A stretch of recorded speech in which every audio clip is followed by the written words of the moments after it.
Grupo Crona, 30 anos de sucesso, e o futuro começa agora. Há 3 décadas, o Grupo Crona tem sido sinônimo de evolução e sucesso. Mas como vamos moldar os próximos 30 anos? Vamos além com inovação, tecnologia, automação, inteligência artificial, pesquisa e desenvolvimento, transformação digital. O futuro do Grupo Crona começa hoje, e queremos que você faça parte dessa jornada transformadora. Semana da Inovação e Transformação Digital. Prepare-se para um novo capítulo. Olá pessoal, sejam muito bem-vindos. Aqui é o nosso podcast da Semana de Transformação Digital, Inovação e Transformação Digital. Foi idealizado aqui pelo Comitê de Transformação Digital aqui da Crona. Aqui, eu sou o Samuel de Miranda, sou coordenador do ADM Comercial. Aqui ao meu lado tem o Daniel. Dá um alô aí pra galera, Dani. Alô. How? É isso aí. Pessoal, hoje nós vamos bater um papo muito bacana aqui com 2 convidados muito interessantes, né? A gente já se conhecia e tal, então tem aí vocês vão perceber um tom aí bem leve aí, né? Realmente de muita descontração. Aqui a ideia é a gente falar sobre o futuro dos negócios. Eu gostaria de pedir, inclusive, que o Dani aqui apresentasse os nossos convidados aqui, por gentileza.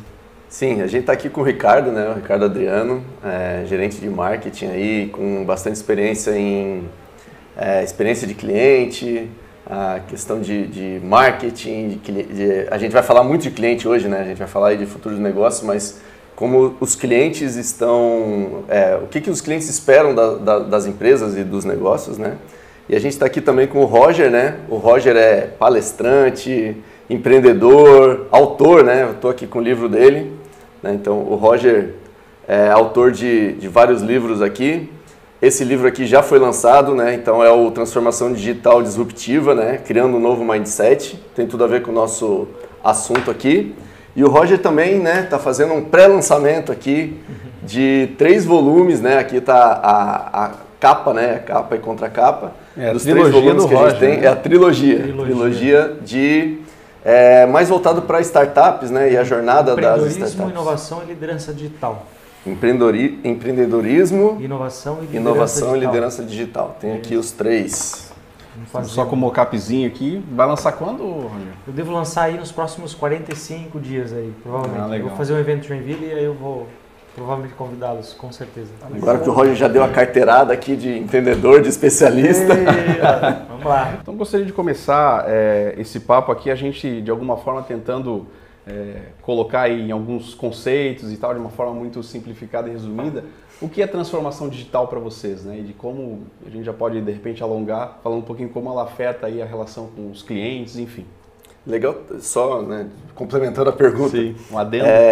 A gente falou bastante de transformação digital já durante a semana, mas eu queria que também passasse para disruptiva.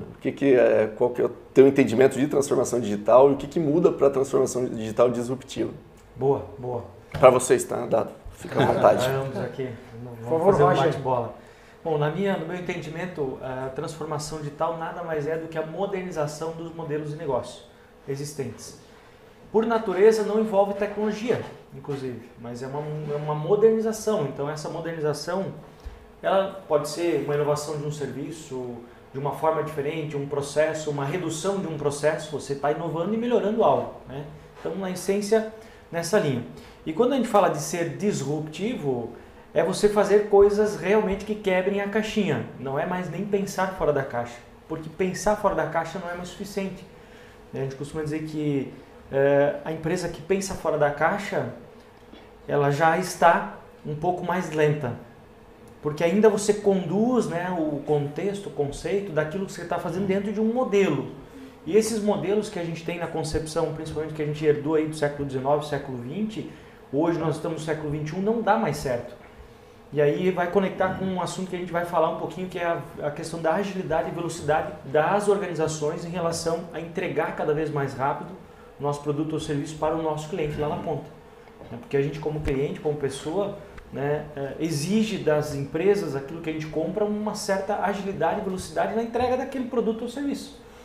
E se a organização ela é muito rígida, né, ela está muito mais no contexto ali de comando e controle, supomos, né, não que não tenha que ter, mas ela é mais rígida, sendo mais rígida ela é mais lenta. Então o disruptivo é quebrar realmente as paredes ali da caixinha, né? E cara, vamos fazer algo diferente, vamos inovar, mas ser disruptivo. Pensar coisas que nunca foram pensadas, que às vezes pode ser assim, poxa, mas isso aqui não faz sentido.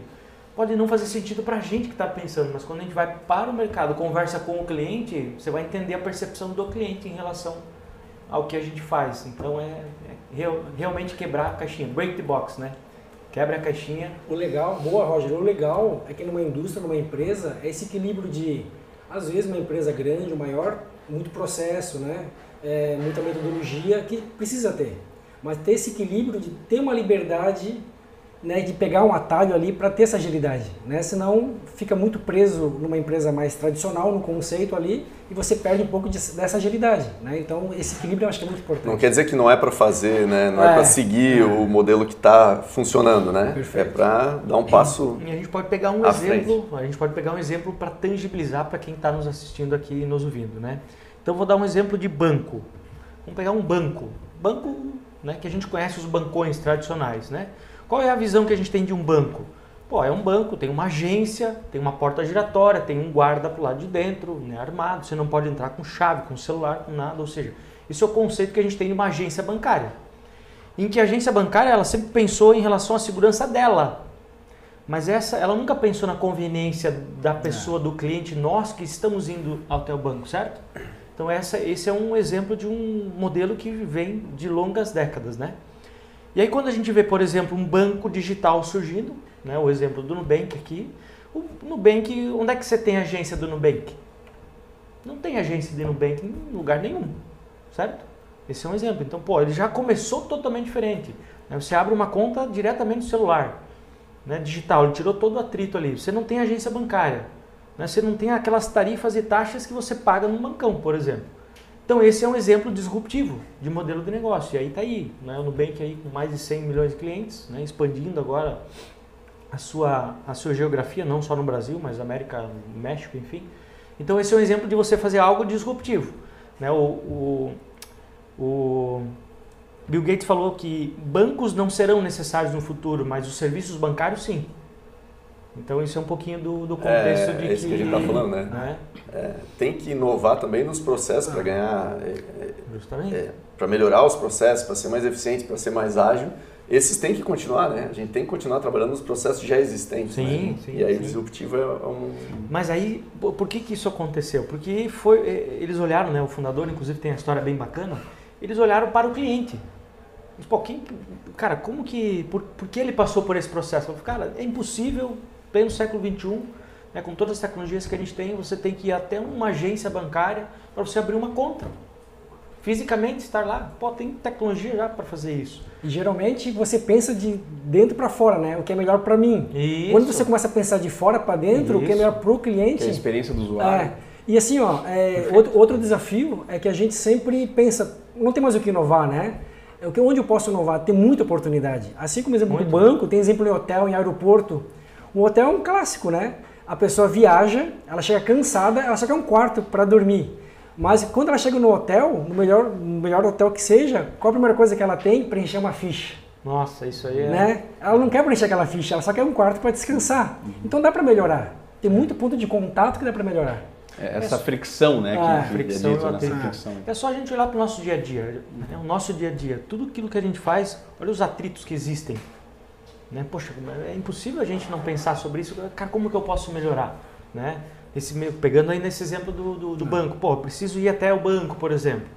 Eu preciso me deslocar, preciso pegar trânsito, eu preciso estacionar o carro, eu corro risco de ser assaltado, de bater o carro. Ou seja, tem muita coisa ali no meio do caminho que pode vir a acontecer só pelo fato de eu ter que ir até a agência, às vezes, fazer algo lá físico.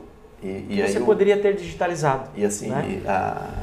A transformação vai acontecer na nossa vida, transformação digital, né? Então, antes a gente tinha que ir no banco para tirar dinheiro, né? O dinheiro, né? Tinha que ter físico. Agora a gente paga, né? Usa muito menos dinheiro, né? Então diminui a necessidade de materialização. Né? Materialização. E é um ponto interessante, até usando o exemplo, a gente está aqui, parece uma conversa de banco aqui. Mas para ficar ainda no mercado financeiro... Que eu acho que porque tangibiliza mais, né? É um excelente exemplo, todo mundo tem esse contato, né? Isso. Inclusive, os bancos, eles sempre tiveram uma estratégia de tangibilizar tangibilizar o negócio. Eu sei que várias empresas fazem isso também. A gente tem lá, bota a foto da empresa para ficar bonito no pôster, né? Para ficar legal, para vender essa segurança que a gente vai abordar um pouquinho mais à frente, que hoje isso não é hoje você não vê uma foto da empresa da Apple. Você sabe que a Apple é independente do físico, né?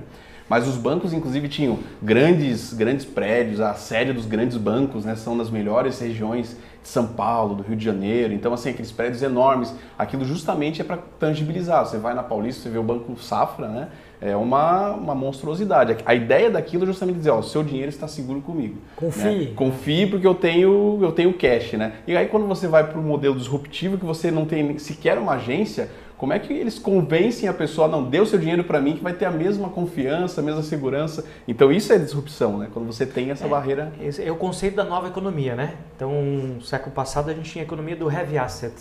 O heavy asset é justamente o ativo. Né? Então, o prédio grande era, tá aqui a sede do banco, a sede, né? Cadê a empresa? A sede da empresa. Não, vamos lá visitar a sede, porque ter uma sede grande, imponente, né, passava a questão de segurança, autoridade e tal. Mas isso era século passado. No século XXI, a gente está falando do light asset, são os negócios de ativos leves. Então, o exemplo do Nubank. Então, você pega de um lado grandes bancos ou estruturas, né, físicas, com prédios enormes, alto custo para manter aquilo ali, e do outro lado você tem um light asset que não tem estrutura nenhuma, só que ele tem o digital ali no meio do caminho.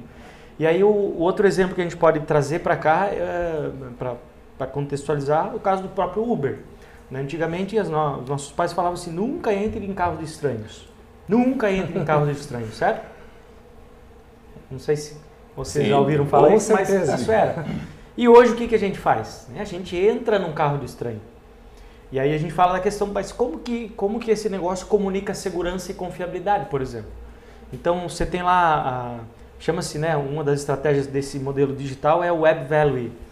Ou seja, internet de valor. Então, o que acontece? Quando você usa o Uber, e assim quando eu usei o Uber também, o motorista me avalia e eu avalio o motorista, que é as estrelinhas lá. Então, o próprio sistema, o próprio ecossistema se fortalece. Sim. Porque eu vou votar, né? Putz, o motorista é um cara bom, cumpriu horário, tudo mais, não, né? Cada um vota. E essa votação tende a permanecer somente as pessoas que são boas ali em relação à prestação de serviço. Então, e aí o próprio sistema vai classificando, pega o Airbnb, pega outros sistemas, outros serviços que existem. De hotelaria, né? De hotelaria. Então, esse é o exemplo de como você cria confiança e confiabilidade no mundo digital, né? Onde a gente está movido por plataformas, por exemplo.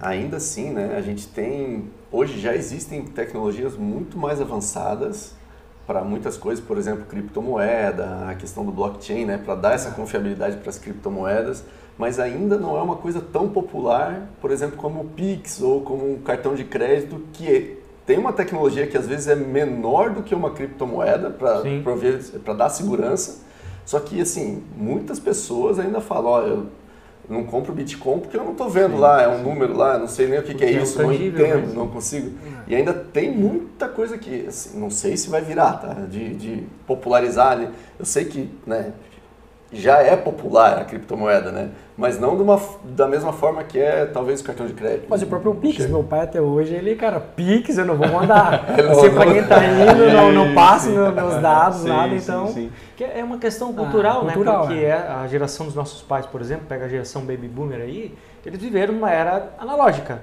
né? O digital começou a entrar em 2000 ali. Viveu analógica. Então, a gente também viveu, mas eu digo assim, então a concepção das coisas que eles tinham era diferente, né, da geração agora que nasce na era digital ou a gente que já está mais mergulhado na tecnologia. Então, para a gente é muito mais confortável você fazer um Pix, por exemplo, ao invés de fazer uma TED, que você ainda pagava lá 8, 10 pila para fazer uma transferência digital, que não tem, né, mas os bancões ainda cobravam, né? E aí veio o Pix e acabou com tudo. Então, pega, por exemplo, né, falando um pouquinho de outros países, pega a China, por exemplo. A China foi a primeira class society, né? Ou seja, é a primeira sociedade sem dinheiro, né, onde o próprio pedinte de rua tem um QR Code num crachá. Olha que loucura. Tem um sistema parecido com o Pix na China que começou lá, é isso? Isso, na verdade eles adotaram, né? Eles deram saltos diferentes como a gente deu aqui, por exemplo. Então, enquanto que a gente criou toda a parte de infraestrutura, de conectividade, de internet, TCP/IP, por exemplo, a China já partiu logo para o mobile. Por isso que eles deram um salto enorme, assim. Então, eles não perderam aquele tempo, energia para fazer toda uma infraestrutura de internet tradicional, computador, né? Computadorizado ali, desktop, digamos assim. E eles partiram logo para o mobile, então eles deram um salto muito grande. E por eles darem esse salto, eles acabaram digitalizando a economia como um todo. Né? Porque vários serviços começaram lá. O WeChat, por exemplo, na época, era um aplicativo que você comprava vidinha e comprava o skinzinho, que era o avatar para jogar joguinhos, por exemplo. Esse foi o início do WeChat, né? Investido da Tencent, que é uma das empresas de telecomunicação da China. E o que aconteceu? Olha só que louco. O primeiro banco digital foi criado assim. Eles começaram a vender a vidinha, as pessoas queriam comprar o skinzinho lá, não colocar sua foto. E através disso, quando eles abriram esse contexto, né, eles faturaram cerca de 3 bilhões em um dia. Só vendendo vidinha, só vendendo lá o skinzinho lá. E aí eles fizeram, poxa, aqui tem um business aqui, né? Então, e eles acabaram olhando para aquilo ali e acabaram, a partir daquilo, criando o primeiro banco digital, que se tornou através do WeChat. Hoje, só para resumir, o WeChat hoje é uma plataforma onde você tem tudo ali. Né? Ele digitalizou vários serviços dentro do único aplicativo. Então, desde a parte de currículos, de comunicação, chat, pagamento de contas, ou seja, é um super app que tem microserviços acoplados nele ali. E aí que deu uma acelerada justamente na digitalização. E olha só que legal, um grande exemplo como esse, como começou ali, né, pelo próprio exemplo, uma gamificação, né? Uma gamificação, você aproxima, né? Você tem que começar a passar isso numa linguagem mais acessível para todo mundo, para ser algo confortável e gerar esse engajamento, né? E aí a evolução é natural dessa inovação. Você vai se testando de forma rápida e vai aprimorando até chegar numa grande solução.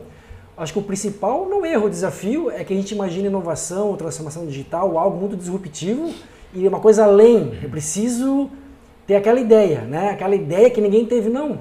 Às vezes uma coisa simples você vai aprimorando. Então assim, pense, tenha uma ideia, pense em fazer algo diferente e já põe para rodar, já vai testando, né? Não tente começar já pelo mais difícil, né? Vai testando, vai aprimorando, as coisas vão se encaixando, teste com o seu consumidor, com o usuário, né? E você vai aprimorando e você consegue escalonar até como um exemplo. Tem até uma frase, né? Só vou pedir para tu explicar um pouquinho o que é esse conceito de gamificação. Boa, Daniel.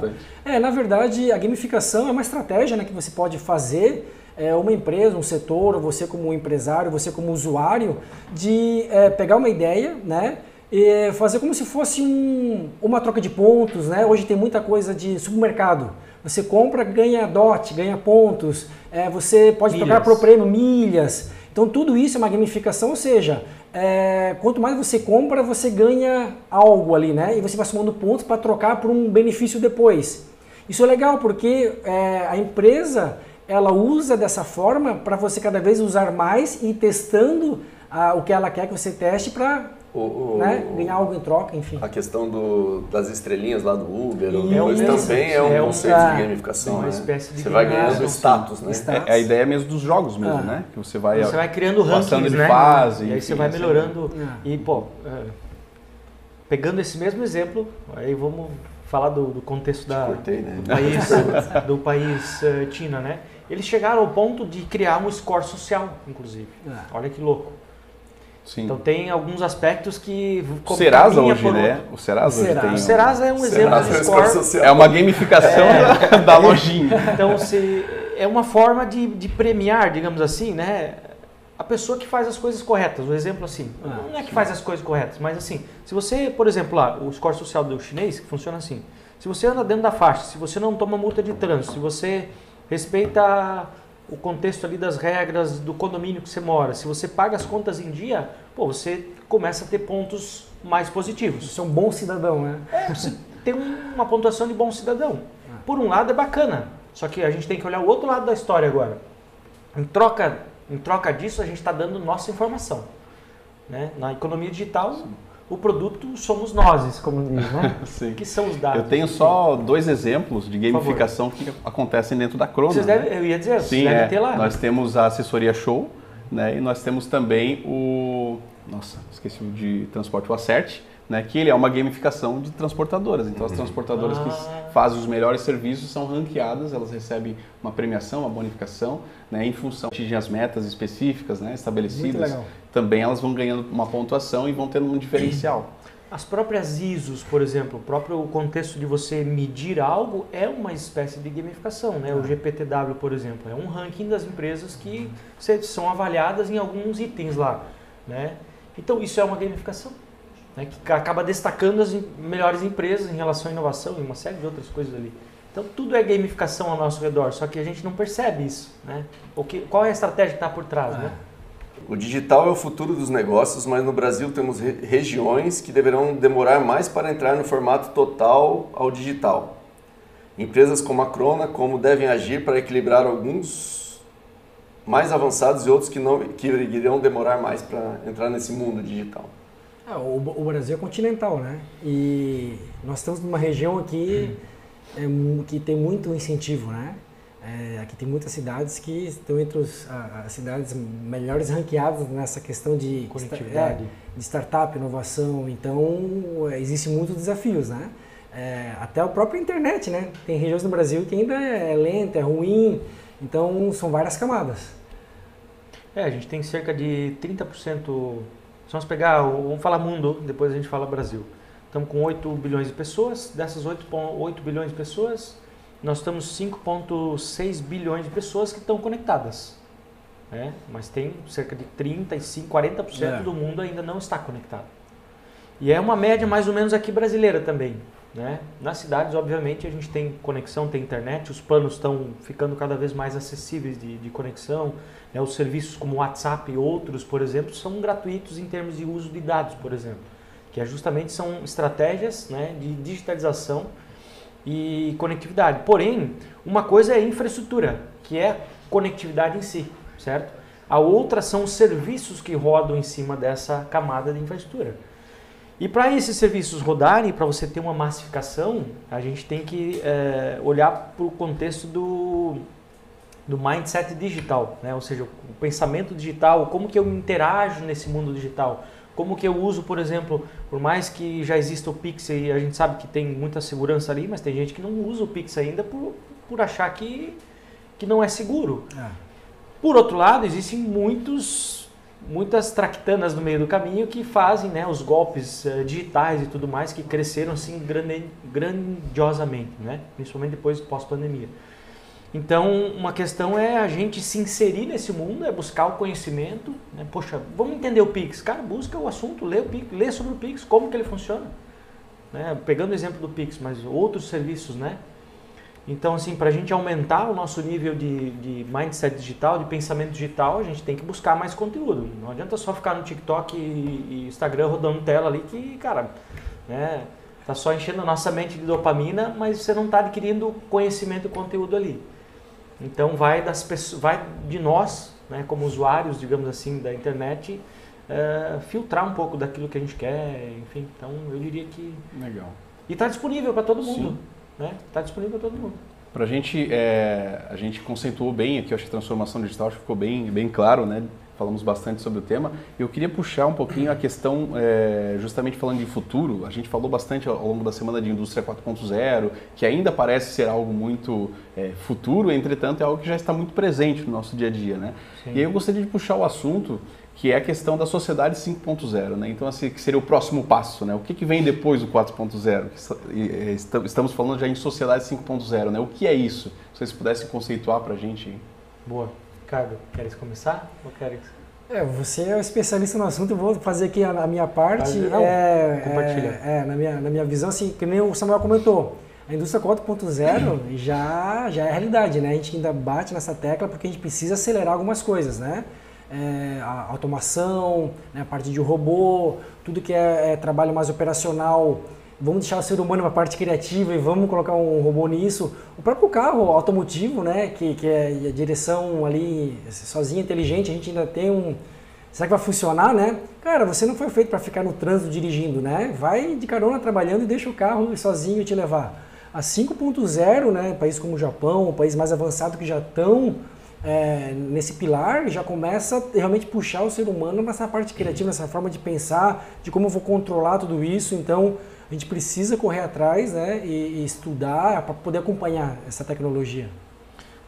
O conceito da Smart Society, ou a Sociedade 5.0, ela surgiu no Japão em 2016. Inclusive eu falo no livro sobre isso. Mas por que ela surgiu, né? E aí a gente vai fazer essa conexão. Eles chegaram ao ponto, por exemplo, do contexto de 4.0, isso que eu estou falando em 2016, tá?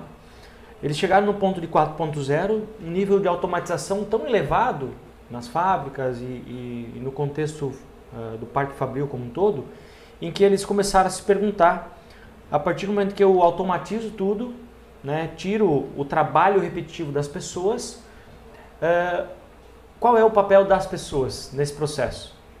Então, a partir disso, eles criaram todo esse estudo, esse conceito, enfim, né, da Sociedade 5.0, e dali surgiram vários estudos em relação a o que é a Sociedade 5.0. A partir do momento, então, que eu tenho um processo que no século passado era todo mecanizado, manual, né, que a gente tem ainda muitas empresas do mundo que ainda são assim, né? Se a gente fazer um paralelo no Brasil, em 2020 a gente tinha 1,7% da nossa indústria apenas na 4.0, no nível 6 da 4.0.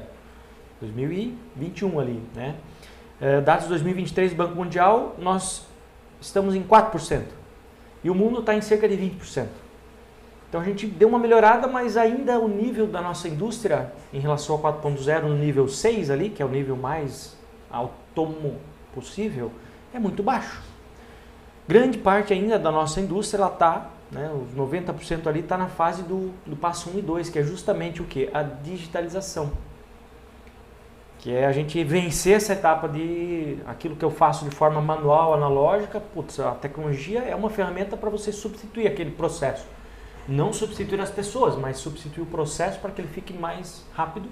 E o resultado disso é você ter dados, principalmente dados em tempo real, para você tomar ações para melhorar o processo e iteração, PDCA e Kaizen, o que você, né, deseja chamar ali.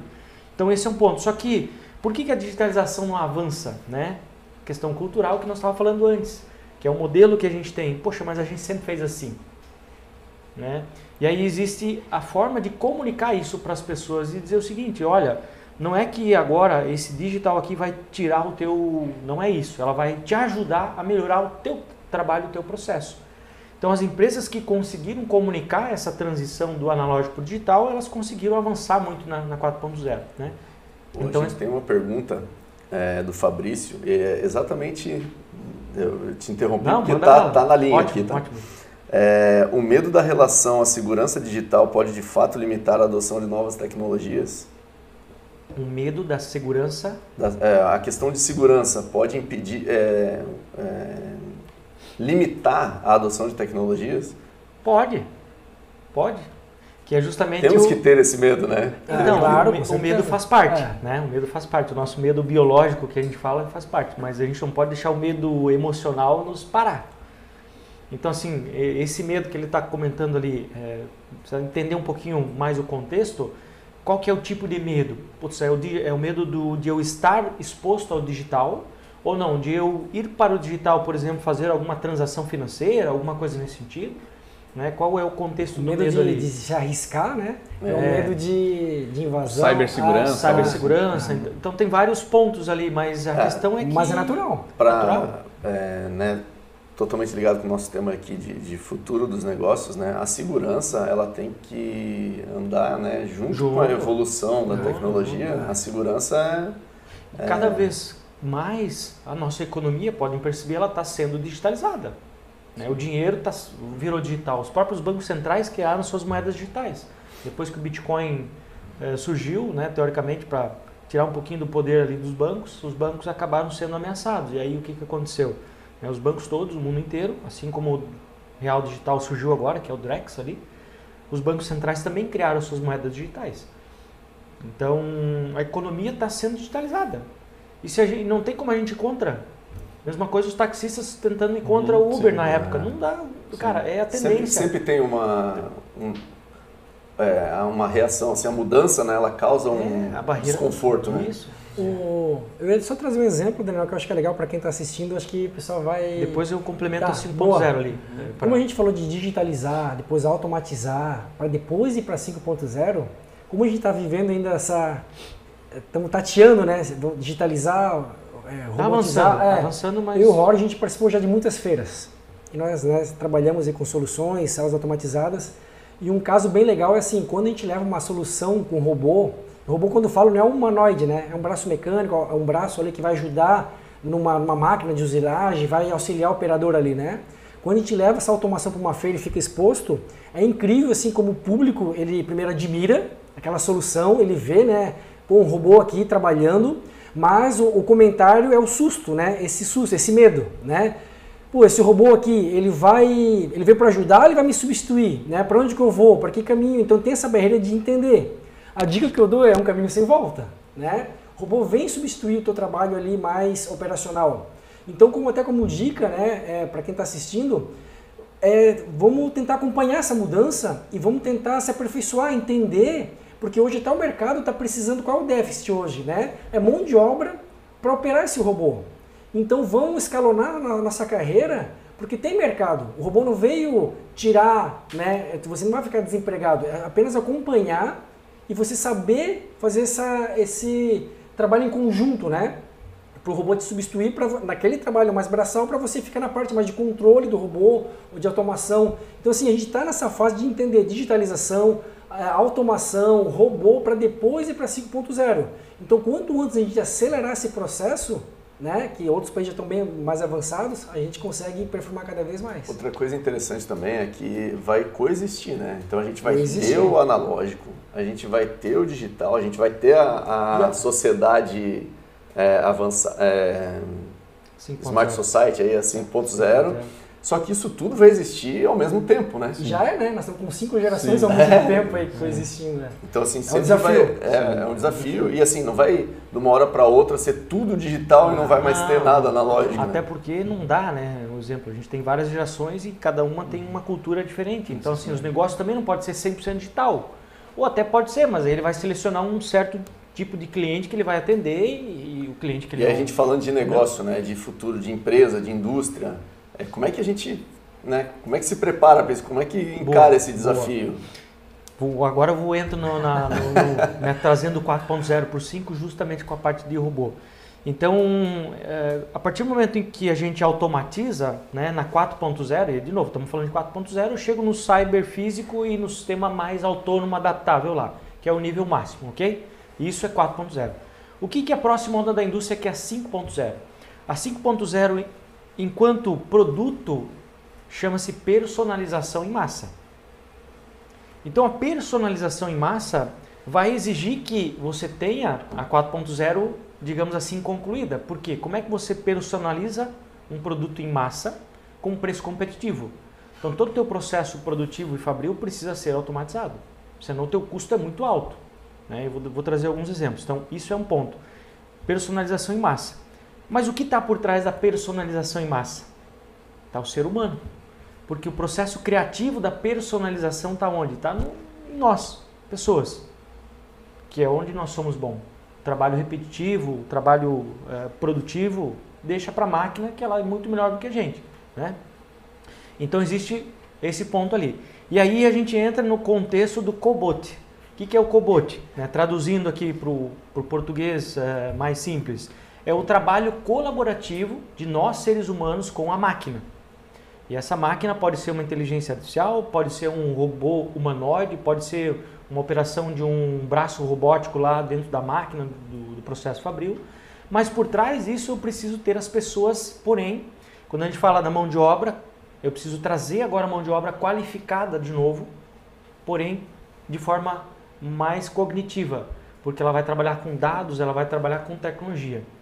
E aí muito se fala, muito se pergunta, inclusive ontem no Senai a gente comentou sobre isso, que as pessoas, por desconhecerem às vezes o processo, acabam tendo medo ou criando uma barreira. Por quê? Ah, mas agora os robôs vão nos substituir. Né? Isso é o que mais a gente ouve falar. Mas pelo contrário, o robô não vai substituir você. Ele vai substituir a tarefa repetitiva que você faz. Então isso é importante, né? E segundo, cada robô, cada posto de trabalho que é substituído por um robô, ele cria 3 novos postos de trabalho. Porém, qual que é o desafio global quando a gente fala de automatização, dos veículos autônomos, dos caminhões autônomos, é que aquela pessoa que fazia aquele trabalho repetitivo, ela tinha um certo nível de conhecimento para fazer aquilo. Porém, se aquele trabalho deixou de existir e foi substituído por uma máquina, que faz muito melhor do que a gente, eu preciso me requalificar para ocupar uma daquelas 3 novas vagas, os postos de trabalho. Treinamento, que é um engenheiro de automação, é um engenheiro de dados. Então, cabe a nós nos atualizarmos para que a gente não fique obsoleto. Não adianta dizer, putz, agora veio robô e eu perdi o meu trabalho. Não, você vai ter que buscar uma qualificação. E entra o papel das empresas também. Né? O próprio Fórum Econômico Mundial fala sobre o upskilling e o reskilling, né? Que é justamente o papel das organizações, tendo em vista que a educação que a gente tem no mercado não será suficiente para requalificar a mão de obra. Então as empresas vão ter que preparar essa pessoa que foi substituída ali pelo robô para ocupar um dos 3 novos cargos. Então é um papel, e aí a gente entra no conceito e o contexto da 5.0, né? De ter o quê? Olhar para as pessoas, colocar as pessoas no centro do processo de tudo, seja como cliente ou seja o próprio colaborador das empresas. Né? Na parte de colaboração temos duas perguntas ou 2 comentários aqui, né? Um que é assim, né? A Janaína falou, o robô trabalhando como um colega de trabalho, né? Então Perfeito. Não como um inimigo. Não substituto, mas um novo colaborador. A gente falou disso ontem, a gente falou de RPA ontem aqui, legal, mostrou uns exemplos dos robôs de software que a gente tem lá, que a gente tem dentro do Grupo Crona. A gente tem já 16 colaboradores virtuais aí fazendo tarefa, né? Eu até tenho um case bacana que... Calma aí. Não, vamos lá. E a outra opinião, aí é uma pergunta Boa. Da Amanda. Qual a opinião dos convidados sobre a criação de ecossistemas que promovem colaboração entre empresas, clientes e parceiros? Vai lá, depois a gente volta então nessa tá. Só para falar um pouquinho sobre a questão dos robôs, né? De fato, lá no comercial, né? na área comercial, nós temos 2 robôs que trabalham conosco, né? E é interessante que a empresa tem vários robôs, mas os únicos que têm nome são do comercial. Já demonstra uma característica aí, né? Então nós temos ali o Jack, que faz ele quebra cargas, ele corta cargas. Então a ideia foi essa, Jack. É um bom nome, um nome bem tranquilo. São cargas de documentos e dados, certo? Não, ele vai montar as cargas. Então chega um pedido muito grande, ele vai lá, ele quebra as cargas, né? Cargas de produto de pedidos, exatamente, para caber dentro das cargas, né? Legal. E um outro é o Moisés, que ele transfere clientes. Então ele tira os clientes de um lugar e leva para outro, né? No caso, dentro da carteira de clientes ali, né? Clientes que são inativos numa carteira, ele retira, leva para o televendas, enfim, faz esse papel, né? Abrindo o Mar Vermelho, transportando o povo ali. Legal. Então nós temos aí, e de fato a gente até brincar, hoje o Moisés está preguiçoso, hoje o Moisés não veio trabalhar. Então assim, a gente literalmente humanizou um trabalho específico ali, né? Uma tecnologia, né? Exatamente. Em relação à pergunta da Amanda, ela comentou de ecossistema, né? Isso. Colaboração. Eu vou dar um passo antes, aí o Roger pode complementar. Hoje eu sou gestor de marketing. Eu acho que primeiro, eu pelo menos, tento criar esse ecossistema primeiro dentro. Né? Porque ela já fala de fornecedor e cliente, que é muito legal. Porque hoje uma empresa, eu tenho empresas mais tradicionais e tenho empresas mais, né, as startups, as mais descoladas. Pelo menos no meu setor hoje são 10 pessoas, a gente não trabalha de forma hierárquica, né? Então é uma forma em rede, né? Então a gente trabalha de uma forma mais horizontal. Inclusive isso entra em setores. Então a gente cria um ecossistema entre departamentos. Dentro da empresa. Dentro da empresa, começa assim, né? Sem aquela hierarquia, né? Tem que ter em relação a um focal point ali, né? Mas elas têm total liberdade para tomar decisões, a minha equipe. Por mais que seja um analista júnior, pleno ali ou sênior, tem total liberdade, né? Então, esse trabalho dentro da empresa, entre setores, a gente ganha muito mais velocidade, né? Do que escalonar, esperar uma resposta, de autonomia, dessa autoridade para a tua equipe, né? E para que os setores comecem a trabalhar em rede, né? Não de forma muito hierárquica. Aí você já começa a ter uma visão mais ampla para ir para o cliente, para fornecedores, criar esse ecossistema. Boa. Complementando, então quando a gente fala da 5.0, nesse ponto, é muito isso. Os 3 pilares da 5.0 são básicos, né? Sustentabilidade, centrado no ser humano e resiliência. Então, para que a gente seja resiliente no nosso contexto de empresa, eu vou precisar fazer parcerias, não tem jeito, né? A pandemia nos mostrou isso, enquanto que a gente tinha antes uma cadeia de suprimentos distribuída, aliás, muito mais concentrada, enfim, agora eu tenho que trabalhar com uma cadeia de distribuidores mais distribuída. E como que eu faço isso? Eu preciso fazer essas parcerias, montar esse meu ecossistema, essas formas de interagir. E quando a gente fala de inovação, principalmente olhando para esse ponto, parece muito na nossa concepção do século passado, por exemplo, você falar que, poxa, você tem que colaborar e co-criar com o teu concorrente. Isso era inadmissível, por exemplo, na economia antiga, certo? E aí a gente pega lá o Joseph Schumpeter, que ele fala sobre a teoria, né, da destruição criativa, é justamente isso. É você tentar fazer algo que vai destruir o seu negócio atual, mas calma, não é destruir o negócio como um todo, mas ele fala muito de forma tão clara, que é o seguinte: se você não fizer isso, alguém pode ter certeza que está olhando para o teu negócio da forma que você faz e vai fazer mais barato, mais rápido e melhor. Então, e como é que você faz isso? Por exemplo, quando eu tenho um processo único, você tem que fazer parcerias com competidores que estão no mercado para entender, poxa, como é que tu faz? Como é que você está fazendo? E aí, claro, tem a questão da propriedade intelectual, da propriedade industrial, tem uma série de pontos ali no meio. Mas existem formas de você co-criar e trabalhar nesse formato. Esse é um ponto. Segundo, a academia junto com as startups, né? Então a startup ela é muito mais disruptiva em relação ao tradicional. Só que o que a startup não tem geralmente? Ela não tem clientes no começo e não tem muito recurso financeiro. Do outro lado, as organizações, as empresas, elas têm recurso e têm carteira de cliente. E carece desse capital intelectual inovador. Então essa sinergia ela precisa acontecer no ponto de que as empresas que conseguem fazer isso muito bem, elas criam novos modelos de negócio de uma forma muito mais rápida, né, agregando produto e serviço para a sua carteira de cliente existente. Só que, ao meu ver, isso é uma inovação estratégica. Ela tem que ser estratégica, não pode ser simplesmente, vamos fazer um Open Innovation, vamos fazer um hackathon de resolver problemas, que eu acho que já tem muito. Mas, vamos fazer um processo aqui de inovação estratégica para pensar coisas diferentes do que a gente faz hoje. Porque resolver problema, está todo mundo resolvendo ali os perrengues, né, como a gente fala. Mas, vamos pensar fora da caixa em relação ao que a gente pode ser disruptivo no nosso mercado. O que o nosso cliente quer? Eu forneço esse tipo de produto e serviço para ele hoje. O que mais ele quer? Como é que eu vou saber? Eu preciso ir perguntar para ele. Uma dica, tente rápido, erre rápido para corrigir. Sim. Que é o processo de iteração. Esse é o processo de iteração, diferente de interação. Iterar é você ir para o mercado, conversar, entender as demandas, voltar para dentro da empresa, construir a solução e devolver rápido. Então, você está falando de colaboração entre as empresas, né? Empresas e fornecedores, ali, parceiros, e com universidades, é isso? Para trazer essa parte de pesquisa de tecnologia, de processo, etc. Isso. E as startups como parceiros, né? Só que você tem que criar esse, como é que eu vou dizer assim, da forma tradicional, a conexão complica, tem muito atrito. Sim.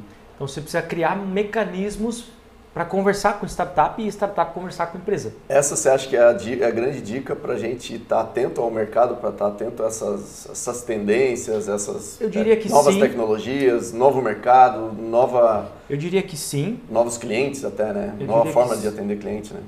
Eu diria que sim, porque quando a gente olha, as startups fazem muito esse exercício de olhar para o futuro e olhar para os clientes, né? Então, a gente chama de uma das estratégias que eu trabalho em algumas consultorias é a gente implementar um processo de Startup Surveillance, né, que é o motor 1, motor 2, motor 3 de crescimento, enfim, que são estratégias, né, e o motor 2 e o motor 3 tem a ver justamente com isso. É você olhar para startups que estão fazendo algo que você tem no teu planejamento estratégico, que faz sentido para o teu negócio. E, se já tem alguém fazendo, não que a empresa não possa fazer, ela pode fazer. Ela tem gana, recurso, só que ela não tem capital intelectual muitas vezes. E para ela criar esse capital intelectual vai demorar muito tempo, e às vezes ela pode perder o time de mercado. Então é muito mais fácil você fazer o quê? Uma aquisição de uma startup que já está no mercado fazendo algo, ou fazer um investimento para potencializar e trazer ela para dentro. Aí você, então você acelera o processo. Você aporta ela o que ela tem falta, que é clientes e recursos. Cliente e recurso. Sim. Coisa que é o oposto, só que precisa haver uma sinergia, senão não dá certo. É complementar. Né? Só para trazer um dado para finalizar, 87% dos projetos de inovação globais falham. 87% falham. Justamente por quê? Porque não existe a estratégia, ou a estratégia está muito fraca ali, frágil nesse ponto. Então existe, né, o dado que a gente foi lançado ontem, inclusive, de 8.012 startups que deixaram de existir nos últimos 10 anos aqui no Brasil. Tem uma frase sobre isso do Walter Longo que ele fala que às vezes as empresas acertam, às vezes elas aprendem. Às vezes aprendem. Então, se a gente tiver um modelo mental onde o erro é aceito como aprendizado... E precisa fazer parte, inovar eu isso. acredito que a gente tem outra mudança, né? Por isso que do meu livro, Novo Mindset, tem a ver justamente com esse ponto. Vamos botar o livro, merchan. Mas tem a ver justamente com esse ponto, porque tudo está na mentalidade, a forma como você vê as coisas, né? Eles perguntaram aqui, a Ana Janaína perguntou como foram escolhidos os nomes dos nossos robôs lá, né, do comercial. Foi muito aleatório, assim, até o que eu sei, né? O Jack foi uma piada interna, assim, e com relação ao Moisés também foi uma piada interna que eu fiz, porque a menina, enfim, que trabalhava lá especificamente, que era a Bárbara, né? Eu e ela, nós temos, enfim, algumas afinidades com relação à igreja, enfim, então, tem que ter um nome bíblico esse teu robô, né? Vamos botar Moisés aí, pronto, pegou. A gente está caminhando já para finalizar, tá? Eu só queria puxar um tema, um assunto, né? Voltando para o nosso tema aqui de futuro dos negócios, né? Olhando um pouco para cliente, a gente sabe que os clientes eles estão com umas necessidades diferentes, né? A gente entende hoje que a gente tem que tratar o cliente de uma forma diferente. Eu queria perguntar, né, para o Ricardo a questão da experiência de cliente, como é que... Sei que você vem trabalhando com isso, né? Você levanta essa bandeira que é muito mais importante, muito mais, né? Que é super importante o cliente ter uma experiência boa, né? Boa, a experiência do cliente é quando você começa a olhar primeiro para o cliente, né? De fora para dentro, né? Centrado no cliente. Isso traz muito valor assim. Como é que eu posso fazer isso acontecer na prática? Primeiro, mapeie todos os pontos de contato que o teu cliente tem contigo. Né? A gente às vezes espera que a experiência do cliente é na hora que ele compra só. Essa é uma boa experiência do cliente. Mas desde quando o cliente te liga, né? Lá na recepção, contato que ele tem na rede social, quando ele vai lá na tua empresa, tudo isso é ponto de contato com o cliente. Né? Então qual a experiência que ele está tendo em todos esses pontos de contato? Isso tudo tem que ser pensado. Quando você gera uma boa experiência do cliente, você gera valor para o teu produto, para a tua marca. O mercado americano já utiliza a experiência do cliente há muito tempo. 89% dos americanos eles pagam até 30% mais num produto, num serviço, devido à experiência ser diferenciada. No Brasil, a gente ainda tem que se provar algumas coisas, né? Eu tenho que provar que minha indústria é confiável, eu tenho que provar que eu sou uma empresa segura, que meu produto é de qualidade. Né? Então, aquele exemplo que alguém comentou, acho que foi o Samuel, a gente ainda precisa, as indústrias hoje aqui no Brasil ainda colocam lá na capa do site, do catálogo, a foto da minha empresa para mostrar que eu sou confiável. Não, a qualidade e a confiança já tem que ser padrão para eu poder ir para a experiência. Experiência é trazer algo diferente, né? É trazer algo que o cliente pensa, putz, eu fui bem atendido, né? Que legal. Aí tem vários cases no mercado, né? Como exemplo aí, de experiência de bom relacionamento. Então, focar na experiência. Tem muita oportunidade no Brasil, a gente tem muito a galgar nisso ainda. Foque na experiência, foque no teu cliente. O cliente, tem uma frase que é o seguinte, né? O cliente sempre tem razão, né?